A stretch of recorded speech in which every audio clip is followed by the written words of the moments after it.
생명과학 단원 1, 생명과학의 2의 소율단은 생물의 특성이고요. 생물의 특성을 두 가지 이제 특성으로 나눌 수 있는데요. 개체 유지 특성과 종종 유지 특성. 세포로 구성되어 있다. 물질 대사, 즉 에너지 대사를 한다. 그리고 자극에 대한 반응과 항상성, 발생과 생장까지를요. 개체 유지 특성이라고 하고요. 생식과 유전, 적응과 진화를 종종 유지 특성이다라고 구분할 수가 있어요. 첫 번째, 생물의 특성, 세포로 구성되어 있다. 세포는요, 모든 생물의 구조적이고 기능적 단위다라고 나와 있죠. 어떤 이제 뜻을 갖고 있냐면, 세포를 보시면 세포에는요, 세포 소기관이라는 구조들이 있어요. 뭐 예를 들어서 핵이 있죠. 그리고 미토콘드리아라는 구조도 있고 엽록체라는 구조, 하나 더 해볼까요? 리보솜이라는 이런 구조. 이런 구조들은요, 각각의 기능을 담당하는데 핵은 유전 물질이 있다라는 거. 그리고 미토콘드리아는 세포 호흡 장소로 사용되죠. 엽록체는 광합성하는 장소, 리보솜은 단백질을 합성하는 장소로 사용이 된다. 이렇게 각각의 구조들이 각각의 기능을 담당한다. 그래서 세포는 모든 생물의 구조적이고 기능적인 단위다라고 이야기를 하는 거죠. 이렇게 세포 하나도 여러 구조와 각각의 기능을 담당하기 때문에 하나의 세포로 이루어져 있는 생물들도 존재한다는 거죠. 아메바와 집신벌레처럼 이러한 생물들을 단세포 생물이다라고 이야기를 해요. 그래서 하나의 세포가 개체가 되고요. 또한 하나의 세포에서 모든 생명 활동이 일어나는 생물을 이야기하는 거죠. 또한 다세포 생물이 있는데요.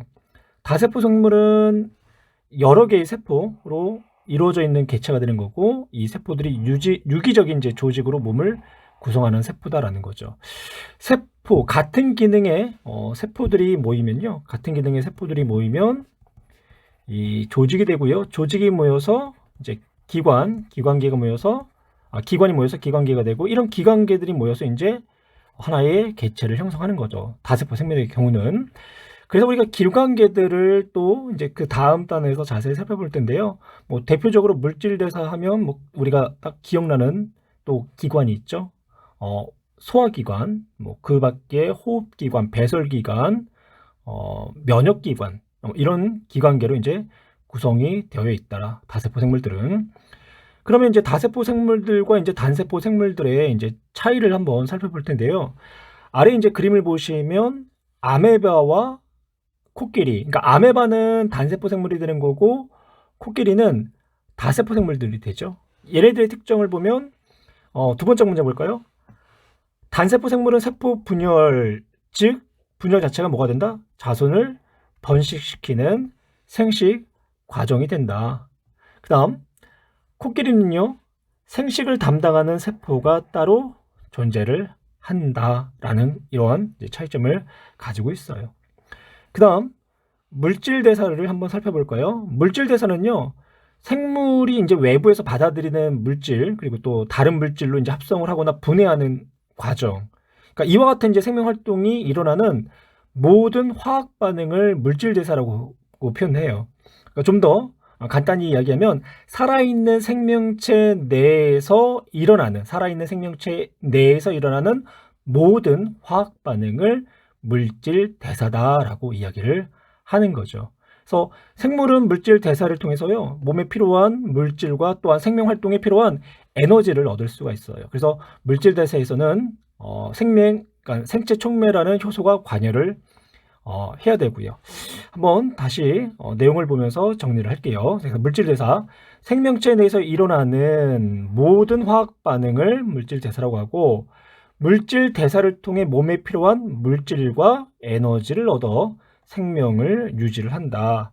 그리고 이렇게 물질 대사가 일어날 때는요, 반드시 에너지 출입이 함께 일어난다. 그러니까 에너지가 들어올 수도 있고요. 에너지가 나갈 수도 있어요. 그래서 에너지가 들어올 때를 흡열 반응이다라는 표현을 쓰기도 하고요. 에너지가 나갈 때를 발열 반응이다라고 해요. 그래서 동화하는 과정 중에는 흡열 반응에 의해서 저분자 물질들이 고분자 물질들로 합성이 되고, 또 고분자 물질들이 저분자 물질로 분해될 때는 발열이 돼요. 그러니까 이런 작용을 우리가 이화작용이다라고 하는 거죠. 이러한 동화작용과 이화작용이라는 물질 대사 과정에 에너지 출입이 있고, 이런 에너지 출입 과정인 물질 대사에서는 반드시 생체 촉매라는 효소가 필요하다라는 거예요. 여기까지 한번 다시 정리를 해볼까요? 그래서 물질 대사 과정에서는 생체 촉매인 효소가 관여를 하고, 또한 동화작용과 이화작용으로 구분할 수 있는데, 동화작용은 간단한 물질, 저분자 물질을 복잡한 물질, 즉 고분자 물질로 합성을 하고, 이화작용은 반대로 복잡한 물질, 고분자 물질을 간단한 물질로 이제 분해를 한다. 뭐 대표적으로 포도당이 합성이 되면 녹말이 되죠. 그럼 포도당은 간단한 물질이라고 한다면 녹말은 복잡한 물질이 돼요. 그래서 포도당이 녹말로 이제 합성되는 과정이 대표적인 동화작용이다라고 표현을 한다면, 이화작용은 이제 녹말이라는 고분자 물질, 뭐 복잡한 물질이 소화라는 과정을 통해서 포도당이라는 단당류로 분해되는 과정이 이화작용의 또한 예가 될 수 있겠죠. 그래서 동화작용일 때는요, 외부로부터 에너지를 흡수를 해요. 그래서 흡열 반응이다라는 표현을 쓰기도 하고, 또 이화작용은 에너지를 방출을 해요. 그래서 발열 반응이다라고 하는 거죠. 그래서 대표적인 예는 광합성, 그리고 단백질 합성이 있고요. 이화작용의 대표적인 예는 소화와 세포 호흡이 있어요. 아래 한번 그림을 한번 볼까요? 굉장히 그림이 잘 표현이 되어 있는데요. 동화작용과 이화작용, 즉 물질대사. 이때 물질대사는 반드시 누가 관여를 해야 된다? 예, 생체 촉매인 효소가 관여를 해야 된다라는 거예요. 그 과정 중에 저분자 물질이 고분자 물질로 합성되는 작용, 우리가 동화작용이라고 하고, 또 반대로 복잡한 물질, 고분자 물질이 간단한 물질, 저분자 물질로 분해되는 과정을 이화작용이라고 한다. 그래서 동화작용일 때는 에너지가 흡수가 되고, 이화작용일 때는 에너지가 방출이 된다. 그리고 그에 대한 예 이제 기억하시고요. 그 다음 이제 세 번째, 자극에 대한 이제 반응에 대한 이야기를 한번 해볼게요. 자극이라는 거는 감각기가 느낄 수 있는 모든 환경 변화를 자극이다라고 이야기를 할 수가 있어요. 그 환경 변화에 의해서 생명체들은요, 반응을 하게 되겠죠. 뭐 예를 들어서 어두운 곳에서는 고양이의 눈이 굉장히 커지죠. 이게 동공이 커지는 거. 그리고 파리지옥이라는 식충생물 입에 곤충이 딱 닿으면 잎이 이제 다치는 그런 예가 될 수 있고. 그래서 이제 여기 이제 그림을 이제 보시면 이제 미모사, 뭐 접촉에 의한 반응, 그리고 빛에 의한 반응으로서 식물의 어린 싹, 두 가지가 이제 나와 있는데요. 그래서 자극에 대한 반응은 다시 한번 정리해 볼까요? 생물은 빛, 온도, 소리, 접촉 등 환경 변화를 이제 자극으로 받아들이고, 이에 대해 적절히 뭐가 일어나냐면 반응하면서 생명을 유지를 한다라는 거예요. 그 예들 한번 쭉 이제 읽어 보시고요. 그 다음에 이제 항상성에 대한 이야기를 할게요. 항상성은요, 이제 자극에 대한 반응을 통해서 뭐 위험을 느꼈을 때 몸을 보호하거나, 아니면 체온을 일정하게 유지하거나, 혈당량이나 삼투압을 일정하게 유지하는 그런 생물적 특성을 항상성이다라고 얘기를 해요. 그래서 사람은 변온 동물인가요? 정온 동물인가요? 항상 온도를 일정하게 유지하는 정온 동물이 되는 거죠. 그래서 체내외에 이 온도라는 환경 변화가 영향을 주게 되면요, 우리는 더울 때는 몸의 열을 밖으로 발산을 시키고 열 발생량을 줄임으로써 온도를 낮춰줌으로써 일정량에 유지하려고 하고요. 추운 환경에서는요, 즉 저온 자극에서는 열의 발생량을 늘리고 열 발산량을 억제를 시켜요. 그래서 다시 체온을 올림으로써 일정한 온도를 유지하려는 그러한 이제 특성들이 나타난다는 거죠. 또한 땀을 흘리거나 또 물을 마시거나 또 오줌의 양이 늘어나거나 또 식사 후에 혈당량이 증가하거나 그럼에 따라서 인슐린이 분비되거나 뭐 이런 모든 것들을 우리는 항상성의 예다라고 이야기를 할 수가 있어요. 그래서 항상성 한번 다시 정리해 볼게요. 항상성. 생물은 환경 변화에 관계없이 체온, 삼투압, 혈당량 등과 같은 체내 상태를 어떻다? 일정하게 유지하려는 성질을 항상성이라고 한다. 항상 일정하게 유지한다고 해서 항상성이다라고 할 수 있겠죠? 다음은 발생과 생장. 발생. 동물이나 식물 같은 다세포 생물들은요, 생식 과정을 통해서 생식세포를 만들고요. 이 생식세포가 만나는 과정, 그걸 수정이라고 하고, 수정을 하게 되면 수정란이라는 하나의 세포가 형성이 돼요. 이때 수정란은요, 나날이라는 세포 분열을 통해서 세포수가 이제 증가를 하고요. 그리고 세포와의 이제 구조하고 기능이 다양해지면서 여러 조직이나 기관이 이제 형성이 되고, 그럼으로써 완전 하나의 개체가 되는데, 이러한 전체적인 과정을 발생이다라고 얘기를 하는 거죠.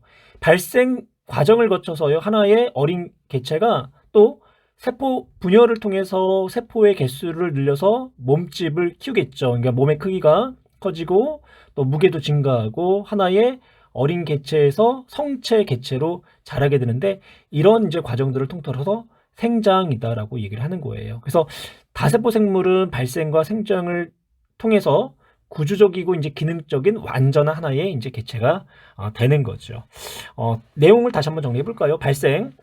다세포 생물에서 발생은 다세포 생물에서 일어난다는 거죠. 그래서 하나의 수정란이 세포 분열을 하여 세포수를 늘리고, 그리고 세포의 구조와 기능이 다양해지면서 몸의 조직, 기관 등이 형성되어 완전한 개체가 되는 과정이다. 그래서 예를 들어서 개구리의 수정란 분열해서 세포수를 늘리고 기능이 다양해지면서 조직과 기관이 형성하여 어린 개구리가 되는 과정이다. 생장은 이런 이제 다세포 생물에서 어린 개체가 세포 분열을 통해 세포수를 늘려 몸집이 커지고 무게가 증가하는 과정이다. 그래서 어린 개구리가 성체 개구리가 되는 과정이 생장이 되는 거죠. 그래서 발생과 생장을 이제 구분하게 되면, 발생은 수정란으로부터 어린 개구리가 될 때까지, 그리고 생장은 어린 개구리가 성체 이제 개구리가 되는 과정을 생장이다라고 이야기를 한다. 다음 이제 생식과 유전과 정가친화는요, 종족 이제 유지 현상에 포함이 되는 내용이 되는 거고요. 생식은요, 모든 이제 개체가 이제 수명을 다하면 죽겠죠. 하지만 그 개체의 종은 유지가 된다라는 거예요. 뭐 우리가 나이가 들어서 뭐 죽는다고 해도 우리의 자손들은 유지가 될 거 아니에요. 그래서 생물이 자신과 닮은 자손을 남기기 때문에 이와 같이 자손을 만드는 현상을 이제 생식이다라고 얘기를 하는 거죠.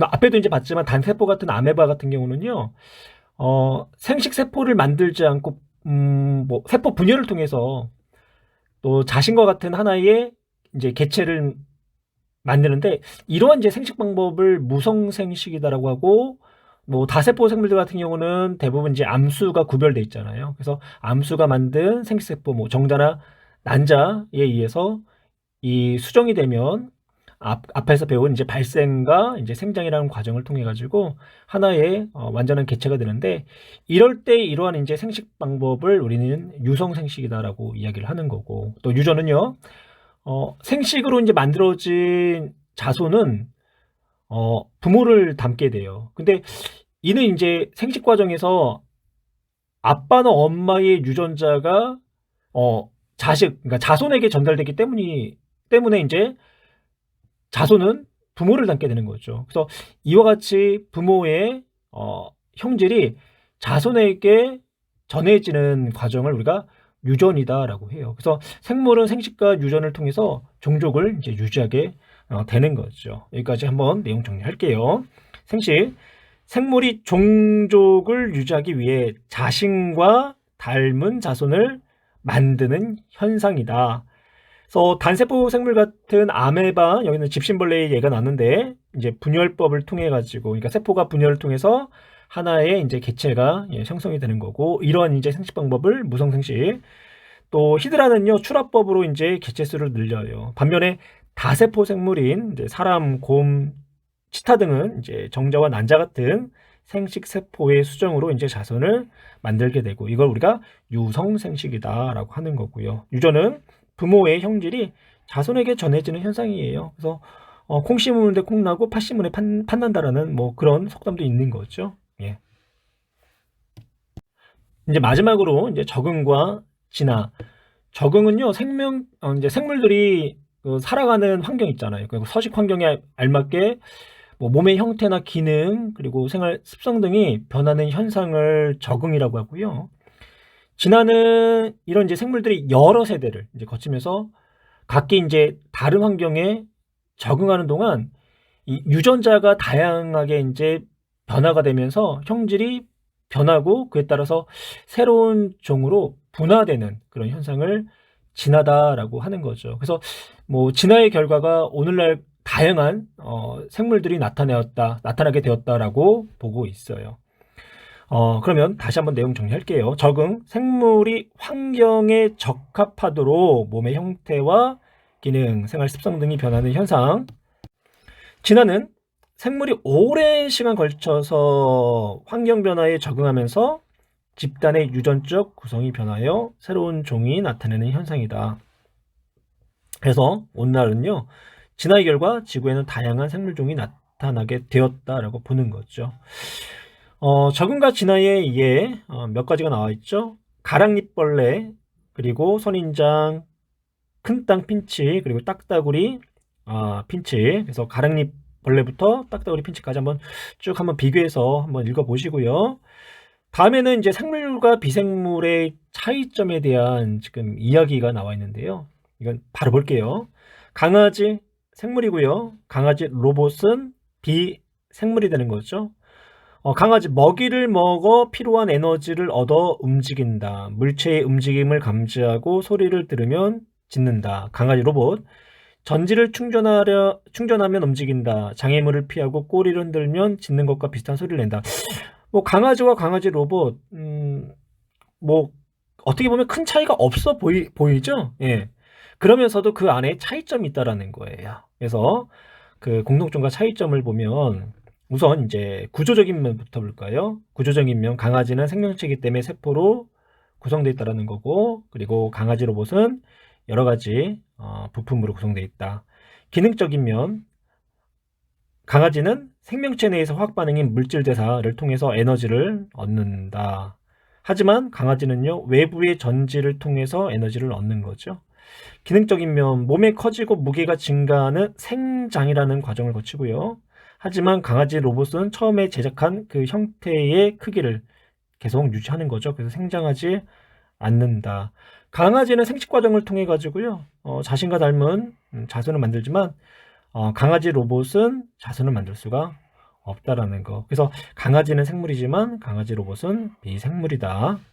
다음은 바이러스에 대한 이야기를 나눌 건데요. 바이러스는 러시아의 과학자가 담배잎 모자이크 병에 걸린 담배잎으로부터 바이러스를 처음 발견하게 되었어요.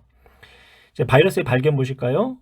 담배 모자이크병에 걸린 담배잎집을 세균 여과기에 걸러 얻은 여과액을 건강한 담배잎에 바르니 담배 모자이크병이 나타났다. 세균 여과기에 걸렀다고 했으니까 세균은 통과하지 못하겠죠.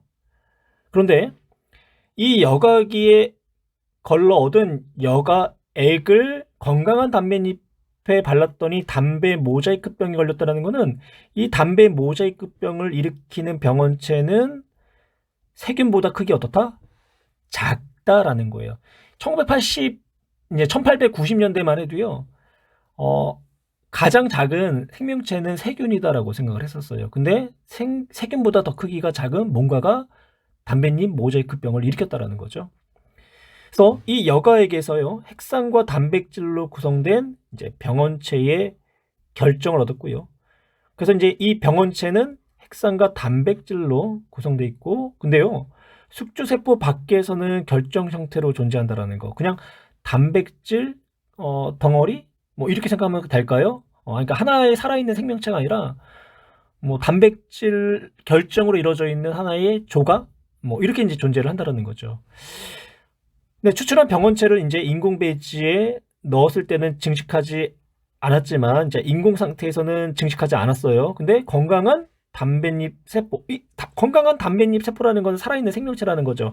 이 살아있는 생명체의 세계가 있는 배지에 넣었을 때는 증식하였다. 그러니까 이 내용을 통해서 이 병원체, 그러니까 결론은 바이러스죠. 이 바이러스라는 병원체는 살아있는 세포 내에서만 증식할 수 있었다. 그러면 살아있는 세포 밖에서는 생명적 특성이 나타나지 않는 거고, 살아있는 생명체 내에서만 생명적 이제 특성을 나타내는 그런 이제 생명체와 비생명체의 두 가지 성질을 모두 갖고 있는 물질이다라고 표현할 수가 있는 거죠. 그러니까 이런 이제 바이러스는요, 모양이 매우 이제 다양하고요. 크기가 세균보다 훨씬 작기 때문에 이제 세균 여과기를 이제 통과를 했고요. 그리고 바이러스는 이제 이 핵산과 단백질로 이루어졌다고 했잖아요. 이제 핵산 두 가지가 있죠. RNA라는 핵산이 있고 DNA라는 핵산이 있는데, RNA를 갖고 있는 이제 바이러스를 RNA 바이러스라고 하는 거고, 또 DNA라는 핵산을 갖고 있는 바이러스를 DNA 바이러스라고 해요.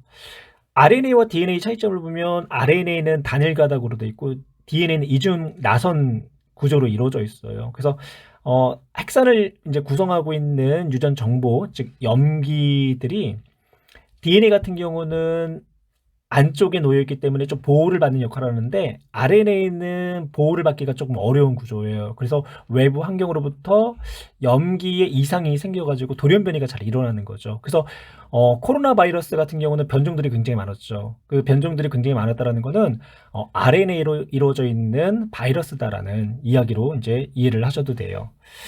그 다음에 이제 이런 이제 바이러스는 비생물적 특성과 생물적 특성이 있는데, 먼저 비생물적 특성에 대한 이야기를 먼저 나눠볼게요. 첫 번째, 세포의 구조를 갖추지 못한다. 세포라는 거는요, 기본적으로 막구조로 이루어져 있고요. 그리고 뭐 리보솜이나 미토콘드리아, 때로는 엽록체, 핵, 이런 이제 세포 소기관들이 있어야 되는데, 그런 세포 소기관들이 없어요. 그냥 유전 물질은 있지만 그 유전 물질이 이 세포의 구조를 갖고 있지 않는 단백질 구조에 뭐 들어있는 형태, 아니면 단백질 결정안에 유전 물질이 들어있는 형태, 이렇게 이제 구조를 생각하시면 되는 거고요. 그리고 숙주 밖에서는, 살아있는 생명체 밖에서는 단백질 결정체로 존재한다. 여기서 이 숙주라는 거는요, 기생충은 사람이나 동물에게, 가축에게 기생을 하죠. 그때 기생충이 사람이나 가축 몸 안에서 기생한다고 할 때 사람과 가축이 숙주가 되는 거예요. 숙주. 이런 것처럼 바이러스가 숙주 세포 밖에서는 단백질 이제 결정체로 이제 존재하고 있다라는 거. 그리고 독립적으로 물질 대사를 하지 못한다는 거. 물질 대사를 하기 위해서는 반드시 뭐가 있어야 되냐면 효소가 있어야 돼요. 효소. 근데 효소도 단백질이거든요. 근데 이런 단백질은 어디서 만드냐? 리보솜이라는 장소에서 단백질을 만들어요. 근데 이 바이러스는 세포 소기관, 이런 이제 리보솜이 없기 때문에 스스로가 단백질을 합성하지 못한다. 즉 효소를 합성하지 못한다. 다른 말로 효소가 없기 때문에 물질 대사를 하질 못한다라는 거죠. 하지만 이 바이러스가 살아있는 생명체, 즉 숙주 내에 이제 들어가면 그 숙주가 가지고 있는 효소 등을 이용해서요, 물질 대사를 하는 거예요. 자기는 효소가 없지만 숙주가 가지고 있는 효소를 이용해서 물질 대사를 하고, 또한 유전 물질인 핵산, RNA나 DNA를 갖고 있다고 했잖아요. 그래서 증식을 할 수가 있고, 그리고 증식하는 과정에서 이제 유전 현상이 나타나는 거고요. 그리고 또한 돌연변이가 나타나 다양한 종류로 이제 진화를 한다. 그래서 바이러스의 생물적 특성과 비생물적 특성을 구분해야 되는데, 비생물적 특성은 살아있는 숙주, 즉 살아있는 생명체 밖에 있을 때, 생물적 특성은 살아있는 숙주의 안에 있을 때, 이렇게 안과 밖에 있을 때를 기준으로 생물적 특성과 비생물적 특성을 구분을 하시면 되는 거고요. 화성 토양의 생명체가 존재하는지를 알아보기 위한 세 가지 실험에 대한 얘기를 할 건데요. 1976년에 화성 무인 탐사선 바이킹 호에서 이루어진 탐사 실험이 돼요. 전제 조건은 동화나 이화작용 같은 물질 대사를 하는 생명체가 있을 것이라는 가정하에 세 가지 이제 실험을 하게 된 거죠. 첫 번째를 보시면요, 실험 동화 작용을 확인하는 실험인데요. 화성 토양에 들어있는 용기에 탄소 14자리를 포함하고 있는 이산화탄소, 탄소 14자리는요, 방사성 동위원소로 방사선을 이렇게 내뿜어요. 그래서 공급을 하고 이제 빛을 비추다가 오히려 용기 속의 방사선 기체를 모두 이제 제거를 하는 거죠. 제거를 이제 하고 나서 화성 토양을 가열을 해요. 다음 그림처럼 가열을 이제 하면, 만약 그 가열하는 과정 중에 방사선 기체가 검출이 되었다. 그러면 이 얘기는 뭐냐? 화성 토양에 광합성이라는 생명체가 있다라고 한다면 탄소 14자리를 함유한 유기물이 합성이 되겠죠. 그러면 가열하는 과정 중에 그 유기물이 이제 분해가 되면서 탄소 14자리를 포함하고 있는 이산화탄소나 일산화탄소라는 기체가 휘발되면서 방사선 기체가 검출이 될 거예요. 근데 결론은 검출되지 않았다. 즉 탄소 14자리를 가지고 유기물을 합성하는 그런 생명체가 존재하지 않았다라는 이야기가 되는 거죠. 실험나를 한번 볼까요? 실험나는요, 이화작용을 확인하는 실험인데요. 우선 이제 화성 토양이 들어있는 용기에 탄소 14자리를 함유하고 있는 유기물을 넣어주는 거예요. 유기물. 그래서 이제 탄소 14자로로 표시된 이제 유기물, 즉 영양소를 주입을 하고요. 며칠 동안 용기 속에 방사선 기체인 탄소 14자리가 발생하는지를 조사를 하는 거죠. 자, 이건 뭐냐? 살아있는 생명체가 탄소 14자리를 가지고 있는 유기물, 즉 영양소를 가지고 생명 활동에 이용을 했다라고 한다면 그 이용한 결과 탄소 14자리를 가지고 있는 이산화탄소나 일산화탄소 등을 발생을 할 거예요. 근데 이제 최종적으로는 탄소 14자리의 이산화탄소나 일산화탄소가 발생되지 않았다라는 거죠. 즉 검출되지 않았다. 그래서 이화작용하는 생명체가 존재하지 않는다. 이 실험 과정을 통해서 라는 결론을 얻었고, 실험 달을 보면 기체 교환을 확인하는 실험인데요. 화성 토양에 들어있는 용기에 영양소, 즉 유기양분을 공급한 후에 용기 속에 기체 조성 변화가 생기는지를 이제 확인을 하는 거예요. 만약에 화성 토양에 호흡하는 생명체가 있었다라고 한다면 기체 교환 과정을 통해서 예를 들어서 산소의 조성은 낮아지고 이산화탄소의 조성은 증가를 하겠죠. 하지만 결론적으로는 화성 토양에 이렇게 기체 조성을 변화시키는 생명체가 존재하지 않는다. 그래서 실험 결과 가나 다에서 아무런 변화가 일어나지 않았기 때문에 이제 화성 토양에는 물질 대사하는 생명체가 존재하지 않는다라는 이제 결론을 얻게 되었어요. 확인 문제를 통해서 개념을 한번 다시 정리해 볼게요. 다음은 다세포 생물의 구성 단계를 나타낸 것이다. 식물과 동물의 구성 단계가 약간 차이가 나긴 하는데요. 공통적인 구성 단계를 한번 이야기를 해볼게요. 다세포 생물은 구조적이고 기능적인 단위인 세포가 이제 모여서 조직을 이룬다고 했죠. 그래서 기억은 세포가 되는 거고요. 그래서 세포가 모여서 조직을 이루고 같은 이제 기능을 담당하는 조직들이 모여서 기관을 이제 형성하게 되면 이런 이제 기관들이, 동물 같은 경우는 이제 기관계를 형성해서 하나의 개체가 되는 거고요. 식물은 조직이 모이면 또 조직계라는 게 있어요. 동물과 식물의 차이점은 식물은 조직계가 있다라는 거, 동물은 기관계가 있다라는 거. 이번 물질 대사에 대한 설명. 생물은 물질 대사가 일어나지 않으면 생존할 수가 없다. 물질 대사를 통해서, 그러니까 생명체는 물질 대사를 통해서 필요한 물질을 합성하기도 하고요. 또 생명 활동에 필요한 에너지를 얻는다라고 했죠. 그러니까 물질 대사가 일어나지 않으면 생명 활동을 유지할 수가 없다라고 이야기해야 되겠네요. 2번, 물질 대사가 일어날 때는 반드시 에너지 출입이 함께 일어난다. 그렇죠?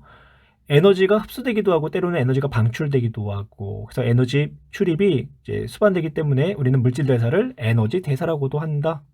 3번, 물질 대사는 효소가 반응으로 사용된다. 맞는 이야기 같으면서도 좀 애매하죠. 효소는요, 반응에 직접 참여하는 물질이 아니라 반응을 촉진하는 물질을 우리가 효소라고 해요. 물질 대사는 생명체 내에서 일어나는 화학 반응이라고 했잖아요. 화학 반응이 일어나기 위해서는요, 두 가지 조건을 만족을 해야 돼요. 첫 번째는 활성화 에너지 이상의 에너지가 필요하다는 거고, 또 하나는 방향성을 가지고 충돌을 해야 된다는 거. 근데 활성화 에너지 이상의 에너지가 크면 화학 반응이 일어나는 게 어려워요. 그래서 효소는 이러한 활성화 에너지를, 화학 반응이 일어나기 위한 최소한의 에너지를 낮춰주는 그런 역할을 하는 거죠. 그래서 효소는 반응물로 생성되는 게 아니라 반응이 일어나기 위한 이제 조건들 중에 활성화 에너지를 낮춰줌으로써 반응이 빠르게 일어나는 것들을 도와주는 역할을 한다라고 생각을 하시면 돼요. 그래서 3번은 옳지 않은 것. 4번 이화작용은 간단한 물질을 복잡한 물질로 합성하는 반응으로 에너지를 흡수한다. 이화작용에 대한 설명이 아니라 동화작용에 대한 설명이 된 거죠. 그래서 옳지 않은 내용. 3번 생물이 종을 유지하는 것과 관련된 특성. 앞에서 생물의 특성을 개체 유지와 종종 유지의 특성으로 구분해서 얘기했죠. 이제 여기서 뭐 생장한다, 그리고 진화한다, 그리고 진화는 아니죠. 생장, 그러니까 뭐 처음부터 그냥 쭉 한번 정리를 한번 해볼까요? 그래서 세포로 이루어졌다, 세포로 구성되어 있다. 그다음에 물질 대사 한다. 그리고 자극에 대한 반응, 그리고 항상성, 발생과 생장. 여기까지가 개체 유지 특성이었죠. 그리고 생식과 유전, 적응과 이제 진화, 이제 여기까지가 종종 유지 현상이었고요. 그래서 정답은 생식, 유전, 진화. 여기서는 세 가지 내용만 나왔네요. 적응에 대한 이야기는 없고요. 그래서 답은 기디, 리. 4번 다음 설명과 가장 관련 깊은 생물의 특성으로 옳은 것은 물질 대사, 항상성, 발생과 생장, 생식과 유전, 그리고 적응과 진화, 자극에 대한 반응이 나와 있죠. 1번 식물은 빛을 향해 굽어 자란다. 자극에 대해서 반응이 일어났다라고 볼 수가 있는 거죠. 그래서 식물은 빛 자극을 받으면요, 줄기 양쪽의 생장 속도가 달라져서요, 빛을 이제 향해 굽어 자라는 반응이 일어나요.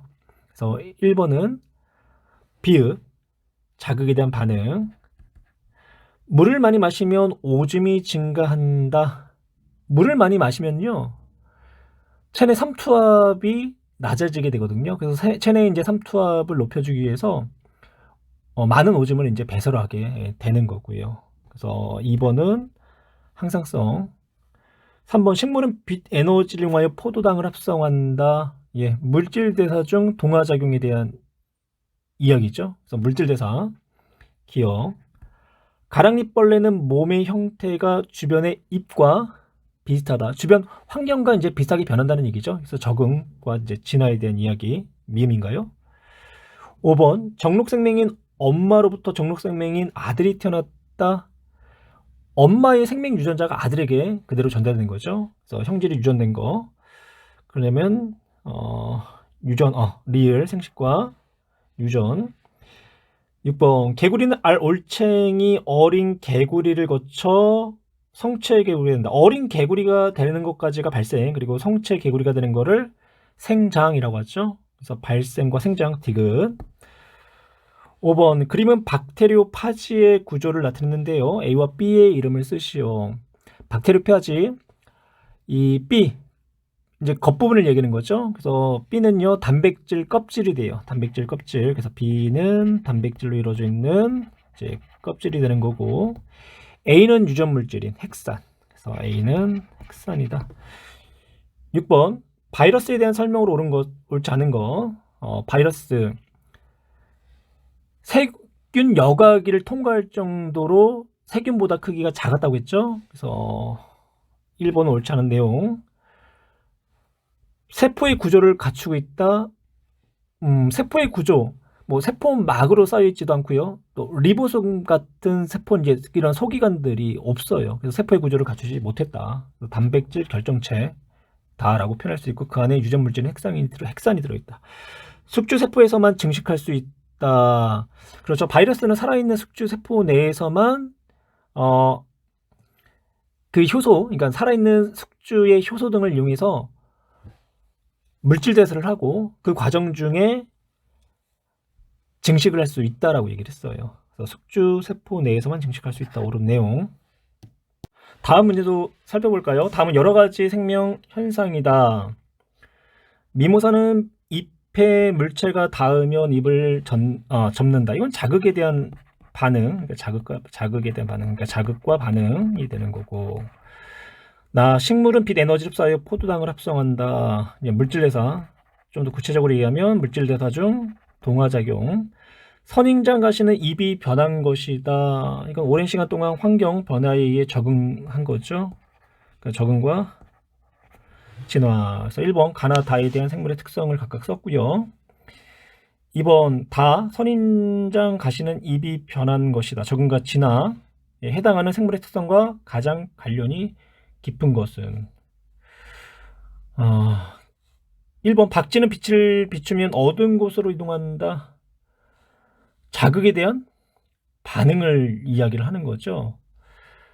2번 사람은 더우면 땀이 많이 나오고 오줌량이 준다. 이건 항상성. 3번 집신벌레와 아메바는 분열법으로 개체수를 늘린다. 이건 생식과 관련된 내용이고요. 4번 뱀은 머리뼈의 관절에서 아래턱이 분리되어 큰 먹이를 삼킬 수가 있다. 이게 이제 적응과 진화에 대한 이야기가 되겠네요. 그래서 4번이 되는 거고 5번 고양이는 밝은 곳에서 동공이 작아지고 어두운 곳에서 동공이 커진다. 자극에 대한 반응. 다음 3번 파리지옥의 잎에 곤충이 앉으면 잎이 접히는 것은 가가 자극에 대한 반응이었죠. 예. 자극에 대한 반응에 해당하고요. 2번 효모가 포도당을 에탄올과 이산화탄소로 분해하는 것은 나와 같은 생물의 특성에 해당한다. 물질 대사. 그쵸? 그러면 효모가 포도당을 분해하는 것 역시 이화작용이고요. 물질 대사로 이야기할 수 있죠. 그래서 나와 같은 생명의 특성이다. 옳은 내용 이제 3번 볼까요? 개구리의 긴 혀가 곤충을 잡아먹기 알맞은 것은 개구리 혀가 곤충을 잡아먹기에 알맞도록 길게 변했다는 얘기죠. 그래서 적응과 진화에 대한 이해가 될 수 있는 거고. 그래서 다와 같은 특성이 있다. 옳은 내용. 가와 나는 종종 유지 현상에 해당한다. 종종 유지 현상 아까 정리했었죠. 종종 유지 현상. 종종 유지 현상은 적응과 진화 그리고 생식과 유전. 그러면 가와 나는 종종 유지 현상에 해당한다. 가 자극에 대한 반응, 나 물질 대사. 이거는 개체 유지 현상에 대한 얘기가 되는 거죠. 옳지 않은 내용. 다는 개체 유지 현상에 해당한다. 적응과 진화는 종종 유지 현상에 해당하기 때문에 옳지 않은 내용이다. 화성 생명체 탐사 이제 실험 이제 3가지가 나와 있고요. 첫 번째 방사성 동위원소인 14짜리 탄소를 포함하고 있는 이산화탄소를 넣고 그다음에 이제 빛을 비추면 만약 화성 토양에 광합성하는 생명체가 있다라고 한다면 탄소 14짜리를 가진 이제 유기물을 합성할 거고요. 그러면 유기물을 합성하고 나서 가열 장치를 통해 화성 토양을 가열하게 되면 그 유기물이 이제 분해가 되고 탄소 14짜리 일산화탄소나 이산화탄소가 이제 발생을 하겠죠. 그래서 이제 방사능 계측기에 검출이 돼야 되는데 결론은 검출되지 않았다라는 거. 그래서 동화작용하는 이제 살아있는 생명체가 존재하지 않는다라는 결론을 얻었고요. 두 번째는 탄소 14를 포함하고 있는 이제 영양소를 화성 토양에다가 이제 공급을 하고요. 만약 이 영양소를 가지고 생명 활동에 사용하는 그런 이제 생명체가 있었다라고 한다면 호흡하는 과정 중에 이산화탄소, 근데 이제 탄소 14짜리를 포함하고 있는 이산화탄소가 이제 방출이 되고 그 결과 이제 방사능 계측기에 검출이 돼야 되는데 결론은 검출되지 않았다. 즉 호흡하는, 즉 이화작용하는 생명체가 존재하지 않았다라는 거죠. 이제 세 번째, 영양소를 이제 놓고요. 이제 기체 이제 분석기를 설치를 했어요. 그래서 화성토양에 호흡을 하는 생명체가 있었다라고 한다면 뭐 기체 교환을 할 거 아니에요. 만약 산소 호흡을 하는 생명체가 있었다. 그러면 산소의 조성비는 낮아질 때고 대신 이제 이산화탄소나 혹은 일산화탄소의 기체의 조성비는 늘어날 거고요. 근데 결론적으로 호흡하는 생명체가 없었다. 그래서 이제 기체 성분이나 비율이 변하지 않았다라는 거죠. 1번, 가는 화성토양에 광합성하는 이제 생명체가 있는지를 확인한 실험이 됐고요. 나는 화성토양에 호흡하는 생명체가 있는지, 그리고 다도 화성토양에 호흡하는 생명체가 있는지를 확인한 실험이 된 거죠. 이 실험에서 전제하는 생물의 특성은 자극에 대한 반응이 아니라 물질 대사가 되는 거고요. 그래서 X. 가는 광합성, 즉 동화작용하는 생물이 있는지를 알아본 거죠. 나는 호흡, 이화작용을 하는 생명체가 있는지를 확인한 거고요. 4번, 화성토양에 호흡하는 생명체가 있다면 다에서 기체 조성이 변할 거고요.